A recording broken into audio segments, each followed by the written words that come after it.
So Kristi, thank you very much, and Ben, thank you very much. And I'd like to just welcome Brian Riddell to the panel also. And Kristi has referenced Brian before, and as I have.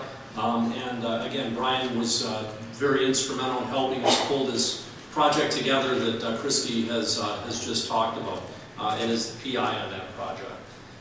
So this is really meant to be a question and answer for all of you, and I guess what you know, there's so many things I can think to ask them. Maybe I'll just kind of start things out. But so to maybe try to tie the two talks together. So Kristi, you kind of ended on a note where you're talking about the reference genome that Ben is referred to.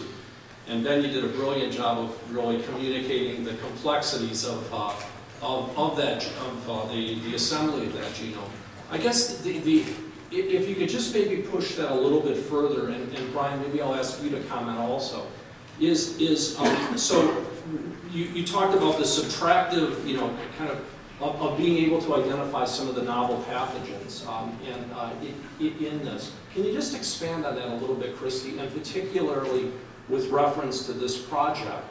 And Brian, maybe I'll ask you specifically to just make mention of, and Brian represents the wild salmon stock, the Pacific Salmon Foundation. Maybe you can just mention something on that. But basically just to explain a little bit more about how this basic science, you see that ultimately playing out in an application such as we're developing here. And maybe what I'll do is just then maybe start with you, and we can go right down the row, and then I'll just open it up for questions. Sure. As we all know, each individual is made up of, well, humans, for example, are 1% of the cells or less are actually human cells. The rest are other, mostly microbial, fungal, and everything else. And so the metagenome is there. It's part of every individual, and it's no different in fish and in salmon, where you house bacteria. At one stage could be highly beneficial, but under a different circumstance or a different environment, it can be harmful. It's managing this metagenome, the superstructure that allows for a healthy individual. So with some of these microbes are essential for health, and some are detrimental, and it's that balance between all of these different systems. So in a very practical sense, identifying some of these things is very difficult. You can't culture them. You can't isolate them purely, cleanly. In some of our own work with Kudo, we've identified, I think, most of which is a parasite, most of those types of cells through a subtraction process, and I think it's a very effective approach.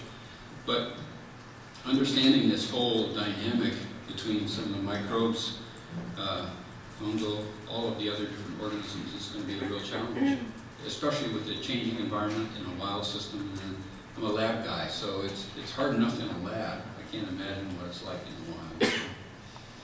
That's where I leave it to the smarter people. Well, okay, so the micro sequencing work is not done in my lab, I will admit that, and it takes a lot of expertise to be able to identify these really highly divergent viruses, which is something that is done a lot in Joe DeRisi's lab at UC San Francisco. And so we've been very lucky to be able to team up with this on this aspect of the research. And you know, some of the viruses that they have discovered in snakes and other sort of, you know, wild species, non-model species, have been really, I mean, brand new families, and sometimes with just, you know, 17% similar to any kind of known virus. So this is something that really excites them, but you can't do that kind of discovery if you don't have a host genome. And in their lab, they've actually gone to the trouble with it. I know in one of their snake projects, they were very interested in a disease that an issue in snakes, and they didn't have the snake genome, so they went ahead and sequenced it. so that they could subtract the snake genome. Now, we wouldn't have been able to do that so easily with salmon, given how complicated it is, but that is a requirement to be able to look at highly divergent viral families. And the other thing is that, in terms of viruses and even some bacterial microbes, so many of the ones that we're discovering now, that are left to be discovered now, associated with disease aren't culturable, and so you can't get those cultures, and so you are left with having to look at a mixed tissue sample to be able to do the discovery work. And it's amazing to me that there has been very little effort in British Columbia to understand some of the novel microbes that have been discovered in other parts of the world, based on sequencing-based approaches and whether or not those microbes are here. Because we just wouldn't know if they're here if we don't use molecular approaches to find them, because they're not cultured. So if we see dying fish and try to culture the tissues, you're not going to get culture. So the subtraction of the salmon genome is very, very important. There's also been some sequencing on the rainbow trout genome in the States as well. So when we finally have full genome assemblages, we should ultimately get them for Atlantic salmon and rainbow trout. But of course, our microbe discovery is going to be in sockeye salmon and Chinook salmon. So that's going to add another layer of difficulty in this, because we probably won't have the genomes of those species to subtract in this discovery research, at least not in the very beginning. So that's a challenge for the Tracy Lab. I'll let Brian. Well, I'm the last guy that should really be commenting on this question, but my background is actually in population and quantitative genetics, so at a whole different level. So number one, I would say that we need to get Ben to write the genetics or the genomics 101. So if you want users to really apply this and develop it and all the rest, I think they have to go a long way in understanding it. But I think that the mix of the two here is really important to us. And I'll just give you one comment. Brad did not tell you that we worked very hard for a year and argued with a lot of people, written a lot of new words, and we're back where we started. But we basically now have an agreement to move forward. And Kristi brought up the issue of validation, which we're going to have to grapple with right away.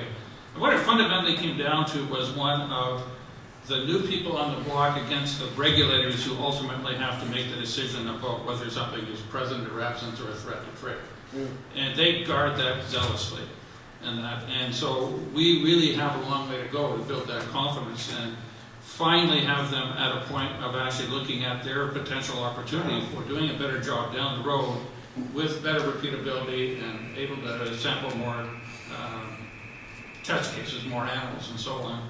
So I think that they are now at least open to the development of these technologies, and it's got to be work like Ben's and Kristi's that's going to really enable us to move forward on this. Any of you living in Vancouver will be aware of the Cohen Commission. You may not have read the wonderful 1,200-page report, and that it's good nighttime reading.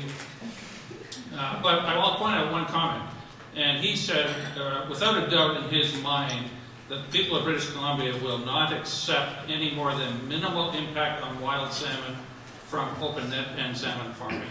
Right? Now, it's not great wording to have to do with, because the term minimal, of course, is subjective. But there's a very, very strong onus on work like this. And they, basically, he gave us 8 years to resolve the debate, and we've already spent 6 months not doing anything, so time is ticking. So it's going to be work like this that's really going to be required to build that confidence. And I noticed it's interesting that Ben made a comment on his about hatcheries, and Kristi's referred to hatchery programs here as being like the cultured fish. Hatchery programs in British Columbia are huge. Your tax dollars fund hatcheries in BC to the tune of $28 million every single year. You spent well over $1 billion on building hatcheries since 1977, and fundamentally most of them don't work. Now why? And when we've actually tried to look for genetic change, we can't find it using DNA markers and so on. But there isn't any question that they're not the same fish. And so work like Ben's, to me, is really a fascinating way for future research in terms of how do we make hatcheries work. You could generate returns in southern BC of probably $1 billion a summer, because there's no coho salmon fishing in BC and southern BC right now. And that was the background of the recreational sector. So it's a very important question that nobody is addressing because they don't know how to go ahead in that. But we certainly have the opportunity of working with some of these new developments so we could tackle those big questions. Questions from the audience? Angus. Mike?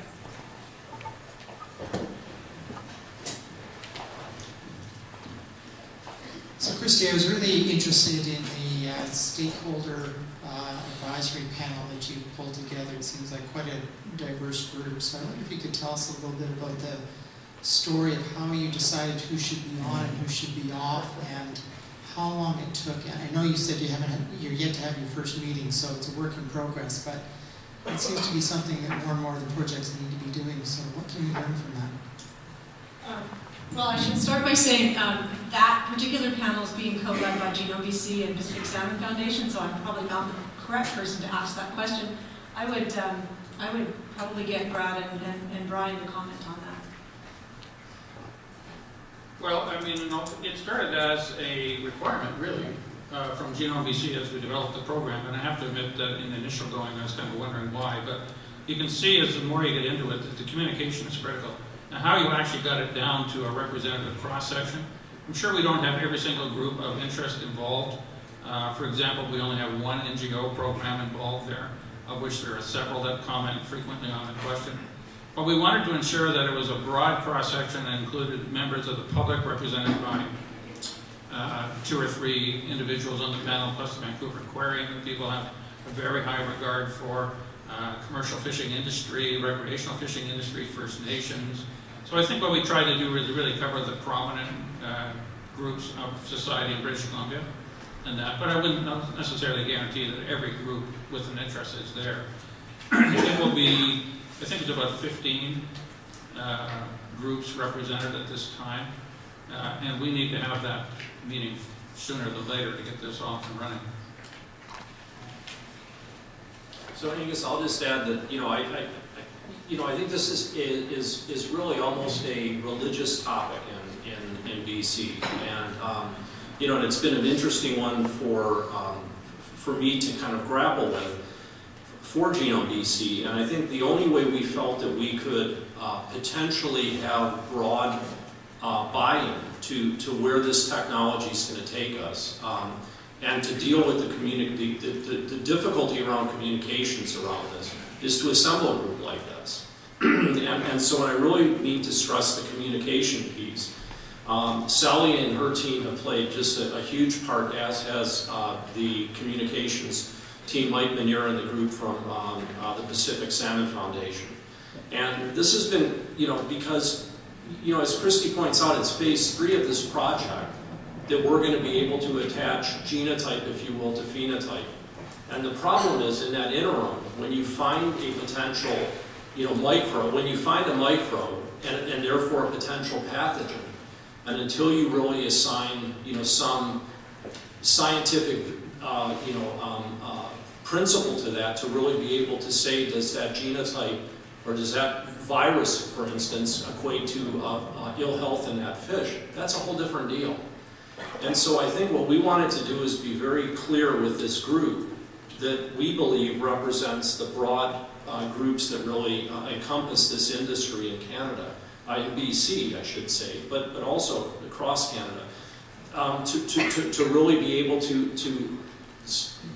meet with them on an ongoing basis and say what the technology means and what it doesn't mean, and what it's going to take to ultimately get something that would be of benefit to DFO and to CFIA in terms of the application of that technology.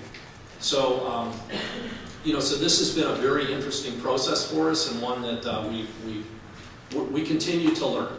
And it's been a bit painfully slow, I must say, to be able to do this. But at the same time, I think what we're learning for future applications has been very rich.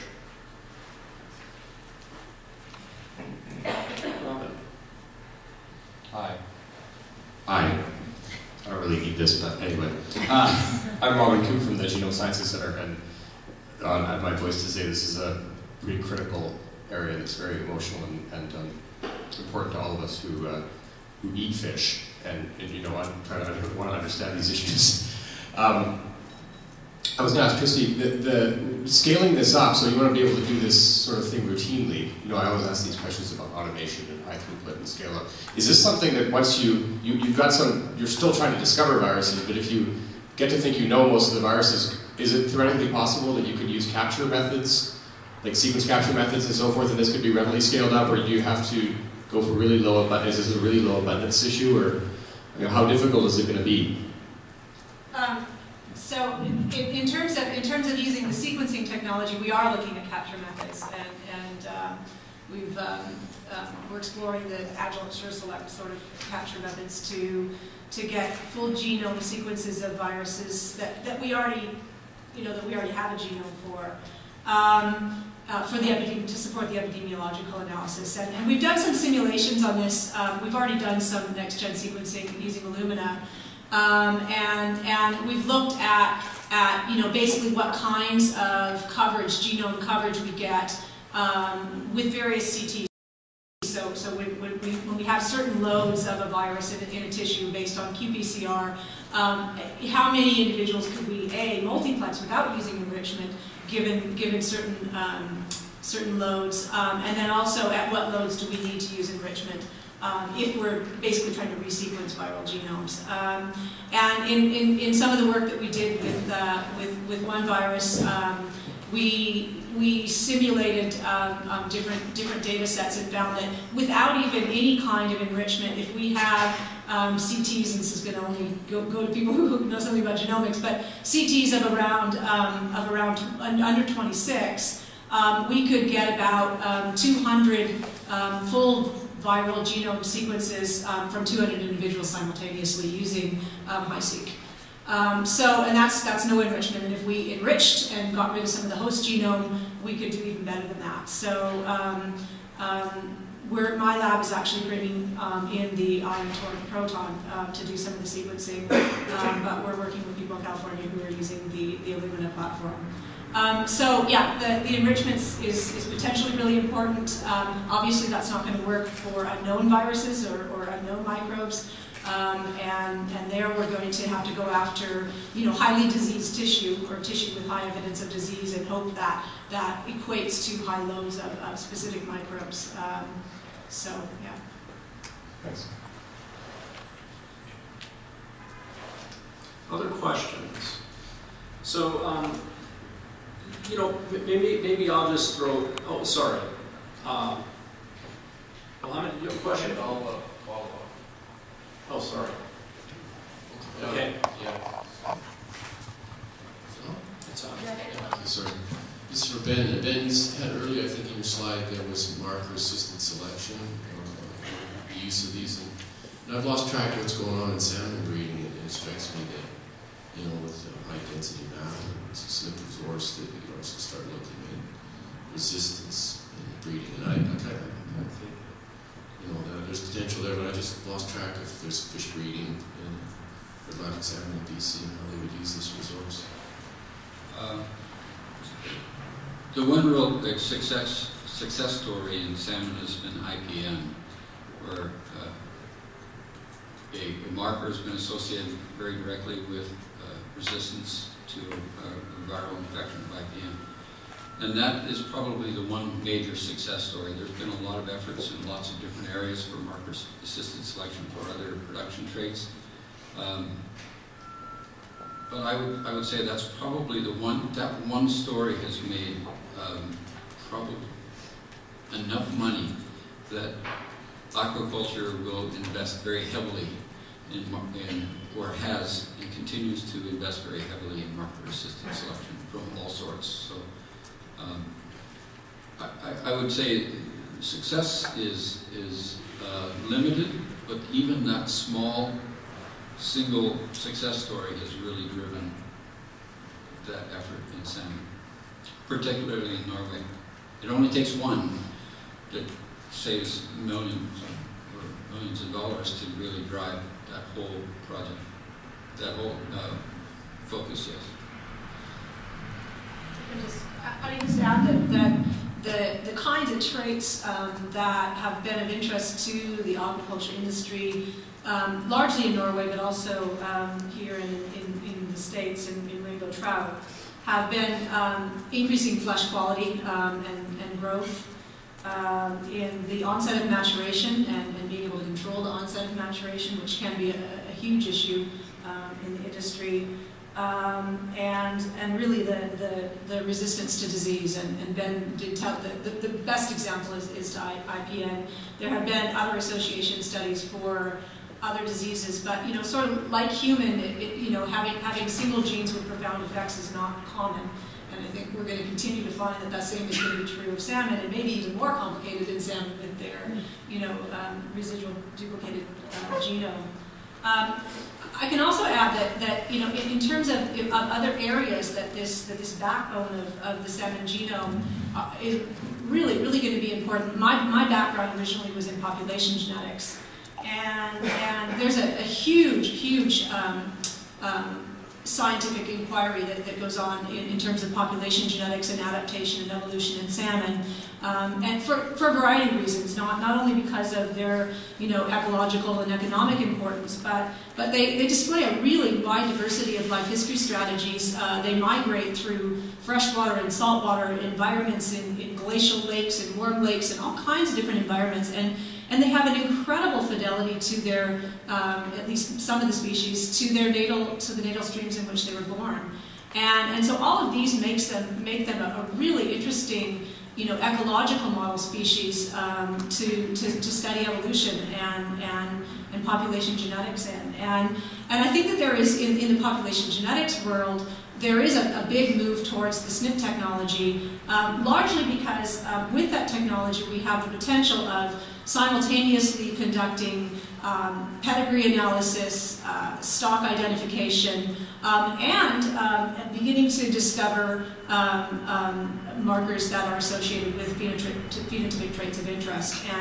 And so, as in the early days, when population genetics, when some of these novel genomic technologies were coming out, those in my field were a bit resistant, because a lot of the genomic technologies are to get really in-depth information from a very small sample of individuals, and from a population genetics perspective, that's not what you want. You want a lot of information, but you need it on a lot of individuals, and I think that there's a real frame shift in the technology and the instrumentation that's being developed today that is going to enable us to get, a middle to pretty in-depth level of information from thousands of individuals. And in order to really understand, evolution and adaptation of populations, that's the move that we need. So technologies where we can be looking at, there's RAD-tag technology, which is both identifies SNPs over the whole genome. You can look at 10,000 SNPs in one run.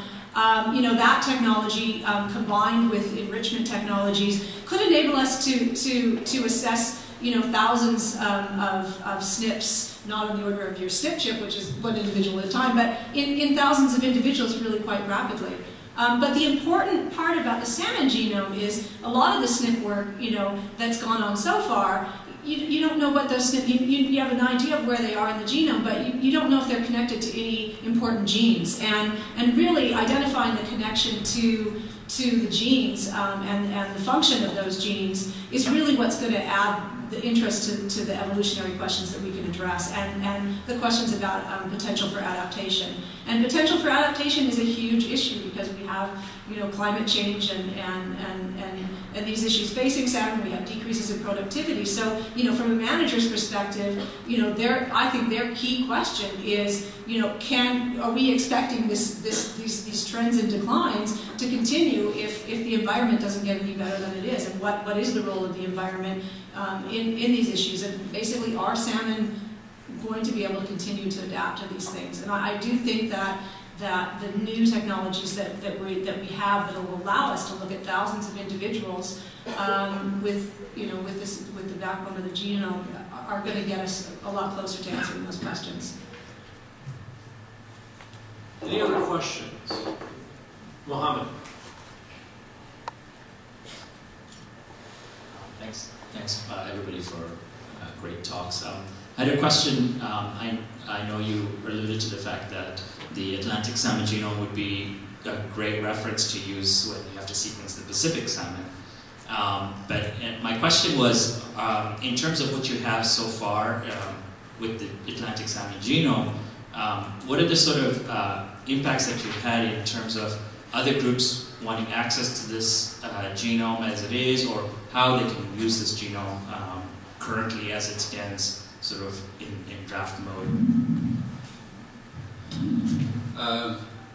So the first draft we put together, we made it public, and that's in GenBank already. It was one of the results of phase 1, and that's been made. And as you know, when you do these assemblies, it's a continuous process. It never ends. There's lots and lots of work to do. And it's difficult because one assembly on one week will be different from the next week. And when you make that sort of thing public, it creates a lot of confusion because there's a lack of consistency and there's a lot of development that's involved. And so what we have done is respond to questions, individual questions about particular regions, and then we can, in terms of inquiries about genes and about regions, and made that available to whoever wants it, with the provisos that it's a work in progress. It's still very much a work in progress. We expect the next version out in this next year. Again, these are works in progress. As part of your question was with regard to as a reference, we're seeing, we know now that when we're looking at all of the genes, or almost all of the genes are going to be there between the different species. The problem is it's going to be a matter of dosage, how much of the different genes in the different species are going to be there, which ones are duplicated. Each of the species has retained different duplicates, and so there are going to be not so much issues in gene content, but gene regulation and expression. So that's going to be, I think, probably the bigger issues revolved around comparing the different salmonids and understanding some of the duplicates and the effects of duplication on the different species. That's kind of to be expected, but now we're facing it full on. So I think as a reference, having the gene and the markers is, as you see, is an essential step. Understanding the processes and regulation of not only the genes, but ultimately the proteins is where real understanding is going to come about relating some of the disease to mutation. I have time for one more quick question. Okay, let me then just make a couple closing comments then, if there are no other questions. So, you know, Genome BC has made a very, very significant investment in salmon and the fisheries in general, but in really better understanding the salmonids. You know, that investment's been, my gosh, it's been about $37 million, a little bit less than $10 million of which has come from Genome BC, and the rest has come through partnerships. And the project that Ben talked about, the International Salmon Sequencing Consortium, I mean, that's a huge effort that really has been, the primary partnerships are with Norway and Chile, where the aquafarming industry is a huge industry, and where we're a much smaller player, but where we had the genomic capabilities to do this. So I bring this up because I think what it really does is it, you know, we talked earlier about the GAP program and about our UPP program. And part of, I think, what's necessary in any type of work like this that actually has a runway that's going to lead to something that's going to be an application is to understand the partners, understand who your partners are, understand their needs, understand their concerns. And as Kristi mentioned and Brian mentioned, this has been you know, very elucidating for us, because when we finally started to understand our partners and understand, for instance, if in this project we detect a viral genome that is something that's reportable, then our technology has to be compatible with the reporting requirements of the DFO and CFIA. And so it means that the whole research project has to be done to a different standard than we would normally be used to doing. So there have been a lot of lessons here. And I think the last point I would just make is I think there's broad buy-in that's really critical. So having people like Brian involved in this project, who has, has been involved in this industry at many levels throughout his career, and as well as other people, even board members of ours at Genome BC, have allowed us to really reach out and do this in quite a broad way. And we think it may be a template for the future, but we're going to see how this project unfolds and how it all really starts to look at the impacts of it, and we look forward to just tracking it along and continuing to invest in this area. So with that, I'd just like to thank Ben, thank Kristi, and thank Brian for their participation today. We greatly appreciate your time and effort that you put into this, and have a small token of our appreciation, actually a really nice one. These are our coveted Genome BC thermal mugs, coffee mugs, that are very coveted, so thank you all very much. So please join me in